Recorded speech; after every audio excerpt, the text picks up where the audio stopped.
opinion on penalties issued to you and your team by NASCAR? I'm not going to comment on anything from last week. I'm here to focus on the race and try to win it again like last year. Do you have an idea of what you can do this week versus what they feel like you did last week? Again, not going to comment on last week, but for this week I am ultimately driving my car and I get to make those decisions on the track. Not that it was about you, but do you think Bell's move, because it was similar to yours, did NASCAR make the right call on that? Best thing I can do is focus on this week and try to win again, so I have no comment on last week.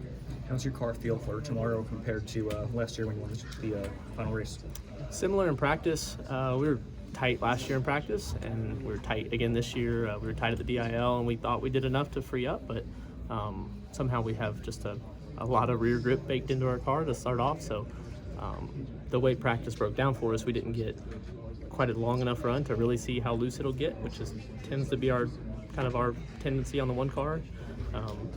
So curious to see tomorrow. We won't know today, but talk to me on lap 45 of a run or 40 of a run, and if I'm hanging on sideways, and then we freed it up too much. But we just are starting off too tight like we did last year.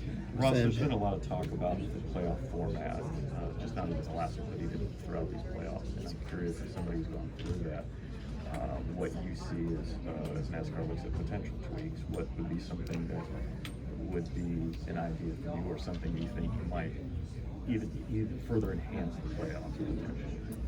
Yeah, I personally don't get in the business of officiating or delegating out rules or regulations for sports, especially NASCAR. In my future, I don't see me ever being, never say never, but ever being any amount of control over an industry or a sport like this, because I just want to know the rule book and go from there. So yeah, as far as what it comes to for future playoffs or future point structures, write them down in the rules and let's go race. I think people would say that if somebody who's a competitor, that their opinion would matter on something like that, because they've lived and experienced it more than any of us or anybody else, any fan or anything. Fortunate for me, I get to have my own opinion. How would you characterize NASCAR's message to you in the meeting today, and what was the tone?